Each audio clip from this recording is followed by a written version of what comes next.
Welcome to AUCTV Weekly Show, where we bring you the latest updates and exclusive news all around AUC.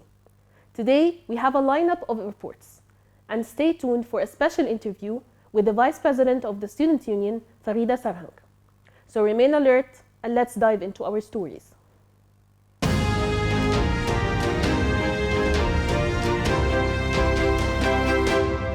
Egypt's biggest animation event, Animatics, was held 5 days in a row at the AUC Tahrir campus for its 5th edition, starting from the 20th of February until the 25th.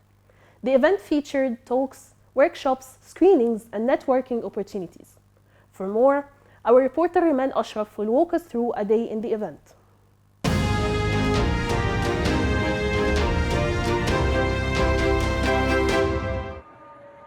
The 5th edition of Animatics was a vibrant 5-day event in AUC Old Campus, featuring a diverse lineup of workshops, talks, and activities designed for all ages. How was it possible? It attracted a dynamic audience passionate about animation, gaming, game design, and film production. أنيماتكس هو أكبر حدث في الشرق الأوسط يعنى بالأنيميشن أو بالرسوم المتحركة. بيحصل في مصر كل سنة، وزي ما قلت لك دي سنتنا السادسة ولكن الدورة الخامسة.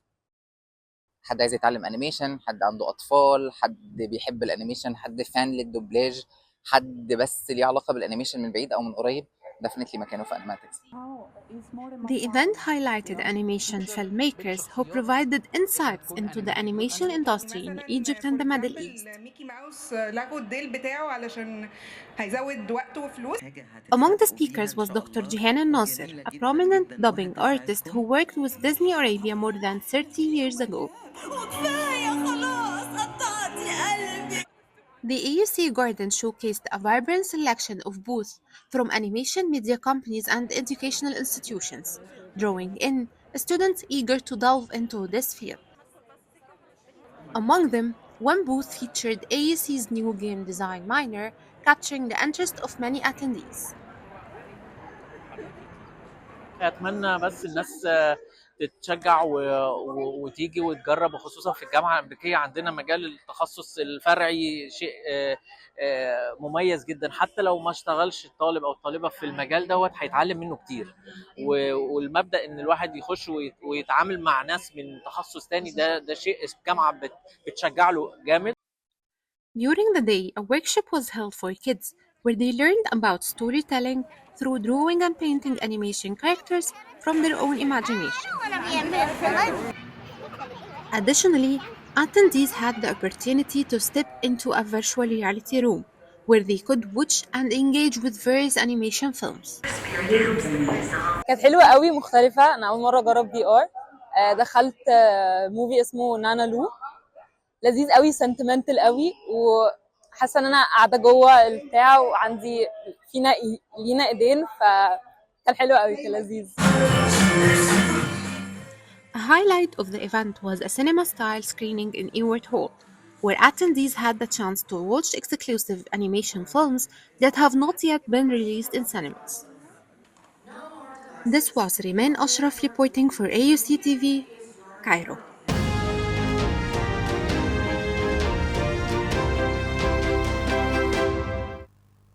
The first campus conversation of the spring 2025 semester took place on the 16th of February, featuring President Ahmed Dallal and the Provost, Ihab Abdurrahman, answering questions from the members of AUC community.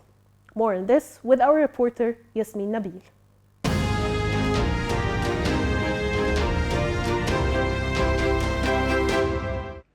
The first campus conversation of the spring 2025 semester took place today at the American University in Cairo. Hosted by Dina Abul Futuh, Vice President of Communications and Marketing, the event featured President Ahmed Dallal and Provost Ihab Abdurrahman. President Dallal opened with updates about the Board of Trustees meeting, focusing on efforts to enhance the quality of education. The quality of education report, the Provost will tell you more about it, is a work that took a year and a half by lead members of our community from multiple sectors. Very serious, very thoughtful.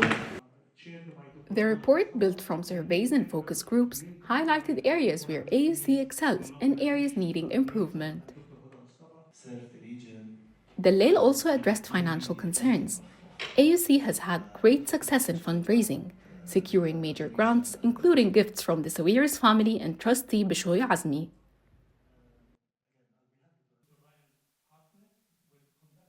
However, Dallal highlighted challenges caused by the suspension of US aid grant and Egypt's economic situation. Provost Abdulrahman introduced Athar, AUC's teacher hub for advancement and reflection, which is a new online platform offering free teacher training courses for Egypt's public school educators.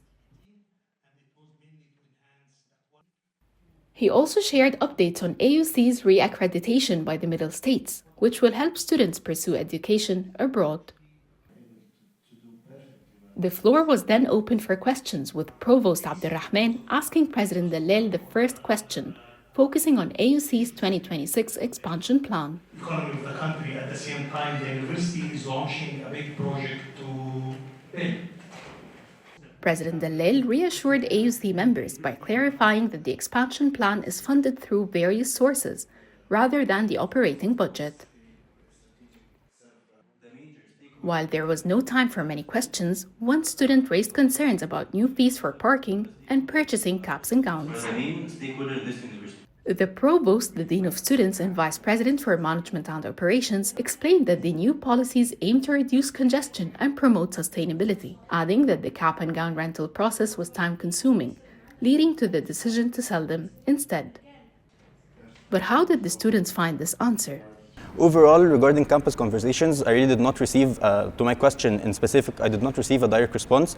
The response was basically that they're checking, they're working on it. Topics that were discussed were very helpful. They had academic projects that could enhance the student life experience here. The conversation ended with the AUC community reflecting on the event over refreshments. This was Yasmin Nabil, reporting for AUCTV, Cairo.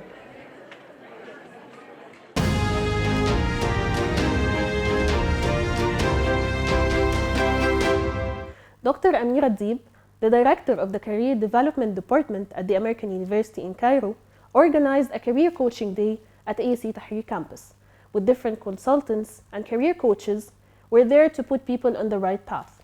Let's see more on this with our reporter, Noor Wael.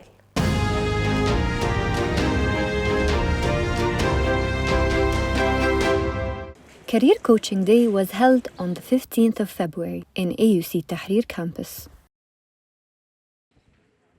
Each year, the Continuing School of Education hosts Career Coaching Day to guide individuals of diverse ages in their professional journeys and facilitate the development of authentic networks. Attendees gained valuable insights at the event's various talks, which covered topics like choosing a course of study, navigating the job market, mastering online learning, and understanding the role of coaching. We received many questions about who is eligible to attend career coaching. Many thought that career coaching is just for those who are either undergrads or university graduates. However, career coaching is for anyone, whether you are at the early stage of your career path or mid stage, or even if you are executive. There is a service for coaching that you need in order to keep and continue the success in your career and your achievements. AUC Career Coaching empowers anyone to become a future leader. It provides a platform for students to gain valuable insights from industry professionals and explore diverse career options. I was charged with positive energy from all the attendees. And the remarkable thing is, attendees' age interval varied, actually from young people around 17, 18 years old, up to people in their golden age. For the wide variety of age intervals really was unique. Usually we don't see it in events. So basically in the Career Coaching Day, we are trying to raise the self-awareness of the client or the participants here. So we are letting them do some of the assessments used in the career coaching, like career values, where they will understand more what are the important values for them. Second, we are helping them to understand what are their career interests, so what they will be interested in doing in the future. So by this, you can raise the level of self-awareness at participant side. Attendees at the Career Coaching Day gained valuable knowledge and established key connections, paving the way for a brighter future. This was Noor Wael reporting for AUCTV, Cairo.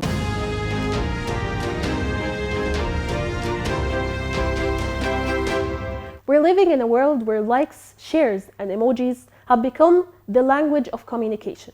But as we trade face-to-face interactions for screen time, we're starting to see a profound impact on our mental health, social bonds, and even our sense of humanity. Our reporter Hind El-Hilali will take us on a journey to explore the consequences of the silent shift and what it means for our future.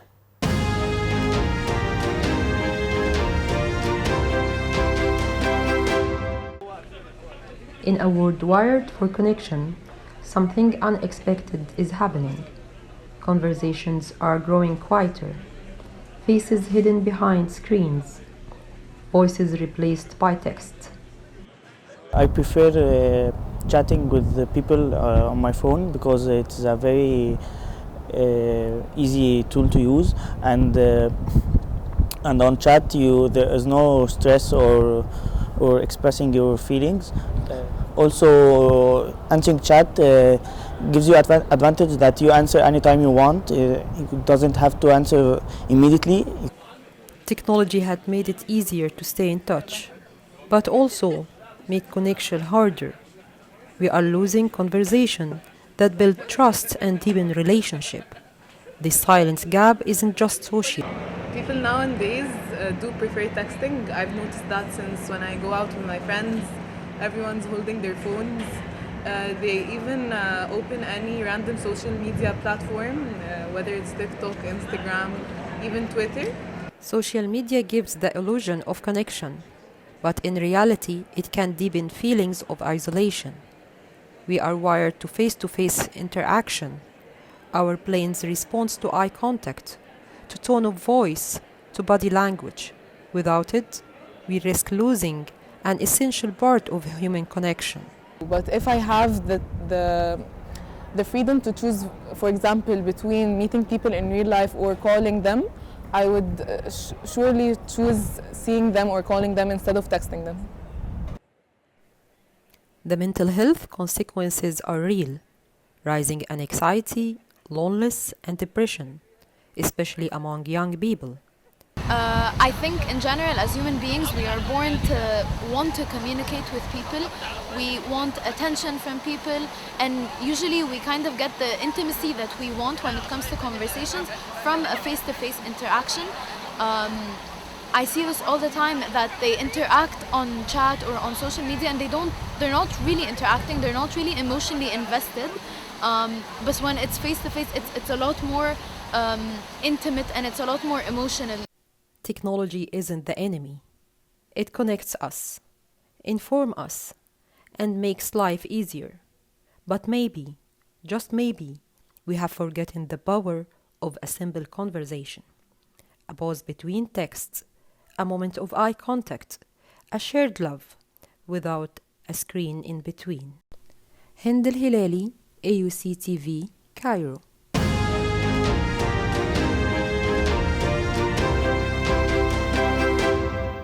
The Cap and Gown is the awaited event for every student to celebrate their achievements and milestones with their family and friends, before jumping into another.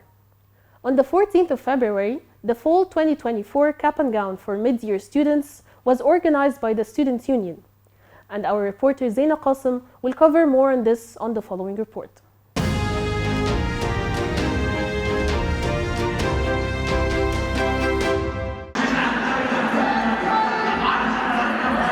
On the 14th of February, AUC welcomes everyone for the mid-year Fall 2024 Cap and Gown celebration, taking place in Gordon's.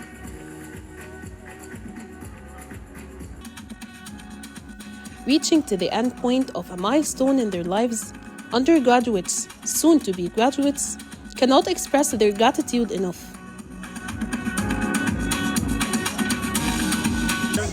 حاسه ان انا overwhelmed قوي بس excited وعايزه اعرف قوي ايه اللي جاي وgrateful قوي للي فات وحاسه كده emotions كتير بس يعني مبسوطه.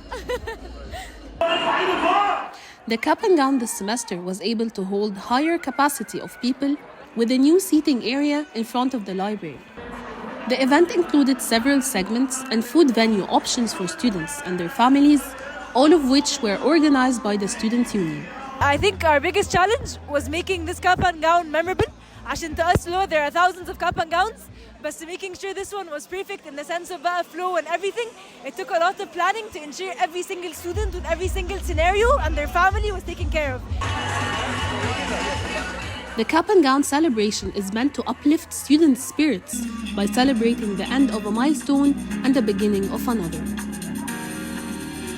This was Zaina Qasim reporting for AUCTV, Cairo.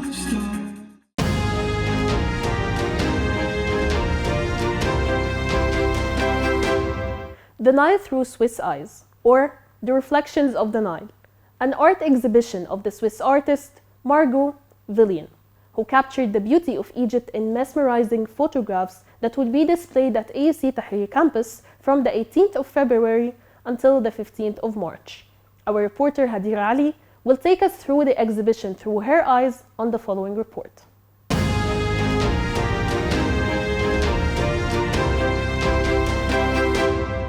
In a remarkable celebration of art and cultural exchange, the American University in Cairo, in collaboration with the Swiss Embassy, has unveiled an exhibition honoring the life and legacy of the late Swiss artist Margot Villian, who had lived most of her life in Egypt. The opening took place on 18th of February, just the day before what would have been Margot's 118th birthday. The exhibition's opening ceremony was preceded by a talk featuring key figures who helped bring this event to life. The president of the American University in Cairo, Dr. Ahmed Dallal, the Swiss ambassador to Egypt, Dr. Andreas Baum, and the exhibition's curator, Hana Al-Biblawi, each shared their thoughts on the significance of Margot's work and the lasting impact she left on both Egyptian and Swiss cultures.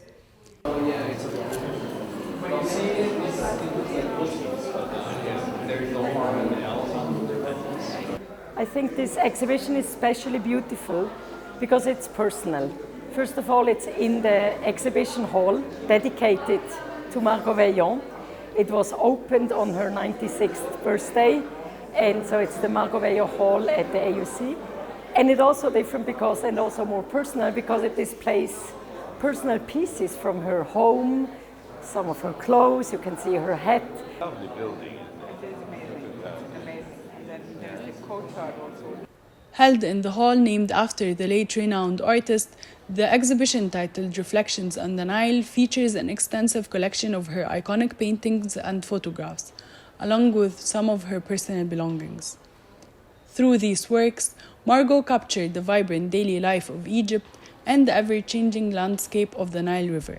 So I think all pieces are very unique, each one in its own way, but my favorite one is her portrait on a cruise with the binoculars, and it really gives this feeling of how, this sense of observing and trying to grasp every aspect of nature around her, and it's her sitting on the cruise with all her clothes hanged, and it's really beautiful.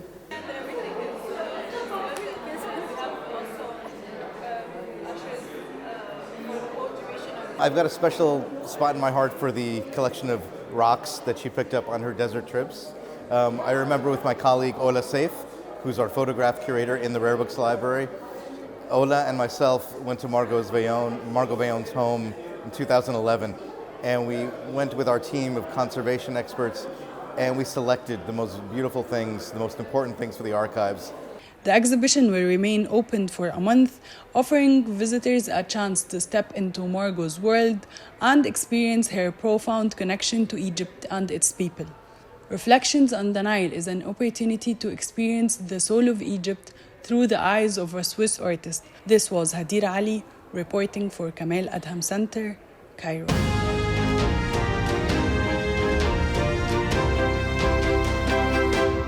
Events over. We are now going to make you discover one of the treasures that AUC Library keeps, maps. It has been more than 1,000 years since the foundation of the city of Cairo, and the AUC's library has some unique maps that helps us understand how our city has evolved through the centuries until today. Bianca Carrera tells us more in the next report.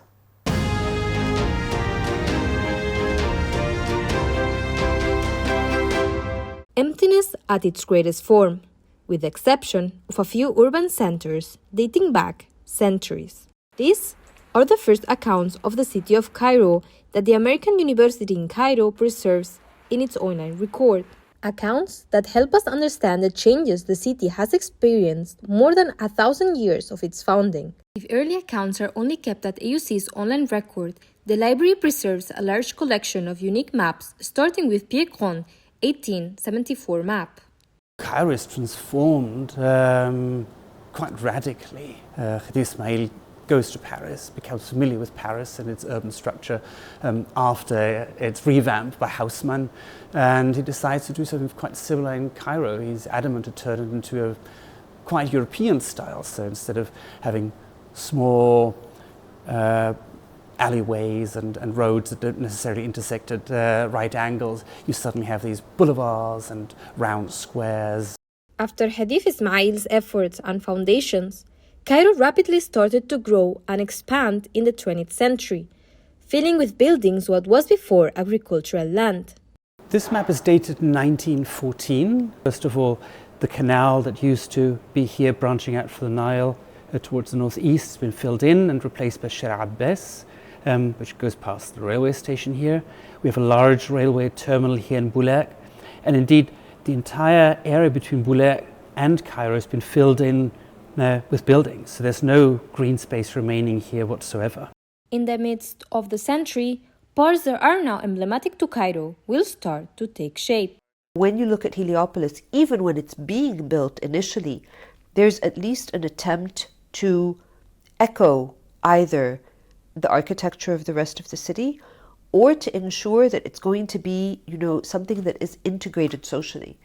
The last decades of the century will be characterized by social struggle, something that will make later leaders reimagine public space.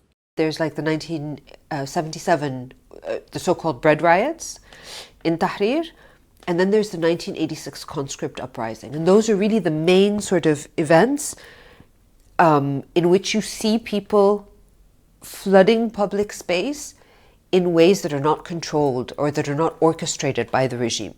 Post-2000s, and especially after the Arab Spring, we see the expansion of major projects that aim to take population from densely populated Cairo, for the congestion it creates, but also to prevent social organization.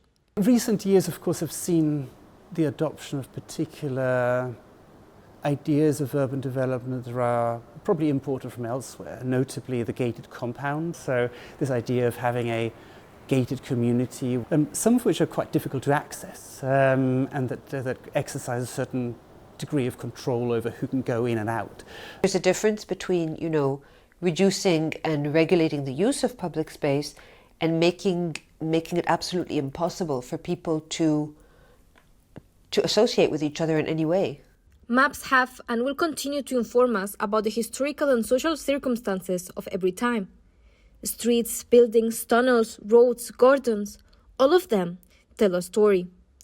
A story we can revise at AUC's library more than 1,000 years after the foundation of Cairo. This was Bianca Carrera from the American University in Cairo, AUCTV.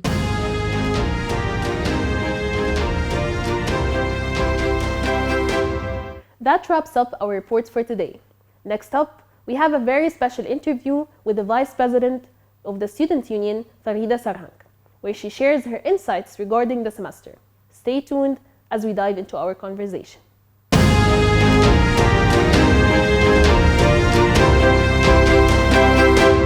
Welcome back, everyone. Following up on AUC's newest updates, the latest was the Cap and Gown, which was organized, all of which by the Student Union last Friday. Today we have with us Farida Sarhang, who is the Vice President of the Student Union for the current academic year. We are very pleased to have you with us today, Farida. And we have a lot to cover today. So I would like to ask you first more about yourself. Could you tell me about your studies? Have you graduated yet or not? I haven't graduated yet, but I'm a Management of Information Communication major, which is MICT, and I'm minor in English Literature. I'm the Vice President. And you've been Vice President since the last semester? Yes, I have been. Before that, I used to be the Chairperson of the Representation Committee, and then a General Manager in the Representation Committee, and then a member in the Representation Committee. That was my record in the Students' Union. How do you balance between your personal responsibilities and your position? The easier answer is to say I don't. However, I do my best to just make sure that I make time for the people I love, and then everything else honestly falls into place. With work and with everything, when you do what you love, it doesn't feel like work. It kind of feels like you're doing what you're meant to be doing, and I feel like the union's kind of always giving me that sense of purpose. So and yeah, it's hard, but then it's easy with the people that you love in your team and the ones outside. It's amazing to hear. And talking about the union, what are your main focal points, strategies, or goals that you focus on when it comes to meeting the students' needs? So basically this year my focus personally, and my focus Khatib and I, which is the president of the Student Union, our focus is kind of to create a people's union, which means that anybody in the student body typically sees themselves inside the union, whether it's an event that they like or an initiative that they prefer or a hobby that they have, it's met and served by the union as a whole. So that was kind of our focus from day one, and that's why we chose the the slogan Uniting Voices. And so far we've kind of been focusing on that, just to make sure that everybody feels like they have a space in the presidential office as if they're the president of the union, and that they get to kind of be in AUC and experience that student life in the best way possible. That's very reassuring to hear, even as a graduate student. Another thing, assessing the last semester to this semester, how much have you achieved? Honestly, when we finished the semester, I thought that we hadn't achieved anything. I thought that what I promised we didn't meet. However, at the very end of last semester, Khatib and I opened our union plan, and we kind of saw what did we enter elections with and what did we come up with fall. We actually saw that we met 80% of our plan, and that in itself I feel like was our biggest success, because it wasn't only just that we provided the student body with the best experience possible, it was also that our chairpersons were able to develop fully and were able to kind of become figureheads of the student body as a whole, and that in itself to me was my biggest success. Regardless of any event or any initiative, the chairpersons enjoying their time and being able to lead and provide for the student body, that for me was everything. And 80% is a huge number too. It's a huge milestone. It is. It made us feel that it was the first year that we don't just make empty promises to the student body. We actually followed up on their votes, and we actually promised them something at the beginning, and we're still committed to it. And I'm happy that we haven't lost that spark yet, and that the union is still thriving, alhamdulillah. Perfect. And of course, on the other side, there are some, challenges that you have to face. So what are some challenges? Not to name something specific, but like... I think the biggest challenge will always be administration. And I feel like regardless of whether it's about an event or it's about something or a policy, it's very hard to kind of be able to breach the gap between this is what the students want and need, and this is what administration needs to be doing. And kind of making that priority list for administration and making it part of our success list as a union is very hard to kind of have a commonality between. And also, honestly, the art or the work of people is very hard to always manage. Managing a team is very hard, especially since the union has almost 700 people. And being able to manage that with members and to make sure everyone's integrated and committed. Akid, not everybody feels like that, but we do our best to do that. And I feel like just trying maybe overcomes these challenges, but we're doing our best, Okay. Regarding the... approaching the administration to, voice the people's concerns regarding the tuition and so on. I'm sure you've heard of the USAID issue. What were your kind of approach to solve the problem? Speed. So I learned throughout my years in representation, sometimes you won't be able to fix the problem at all. But having the ability to be fast enough to understand what the problem is and to communicate with the student body transparently fast enough is what makes you a reliable union. So what we did, the first thing we did was put out a statement. And then the second thing we did was wake up 8 a.m. and go to university and start telling admin this is what the students need and compiling data. So if I were to say any good conflict resolution for a union, it's always three things: agility, speed, as well as transparency. And being able to do that, I think, is the best. And Taman, of course, the key word of all this is data, data, data. Whenever you're in front of admin, you need to provide them with sufficient data. And so far, our union has been able to do that with compiling data across the board with every single problem we faced, and actually presenting it to the Board of Trustees when they came in February and in April, I don't remember the month, honestly, but October, sorry. And we actually presented them with a lot of data on what students' needs are and what the data is. And I think that, honestly, has helped us really move forward in terms of representation, in terms of what students want as a whole. What's your core memory of an event that you think was very successful? I think I don't have a core memory, but I do have a favorite memory, and it's when we first took our chairpersons, and then any time our chairpersons are sitting upstairs in the office having fun, or if they're just walking in plaza smiling about initiatives that they made or that they're proud of themselves, I feel like that to me is everything. And watching students be happy from our events or our initiatives, that to me means that it's a core memory every time. You know, every single student actually that I've seen smile at an event or something, I think I remember some way somehow. And that is the core memory to me. You know, just providing that for students and making them feel like this is the campus life that they always imagined. This is what I wanted, and I so far we're succeeding, alhamdulillah. That's wholesome. That's okay.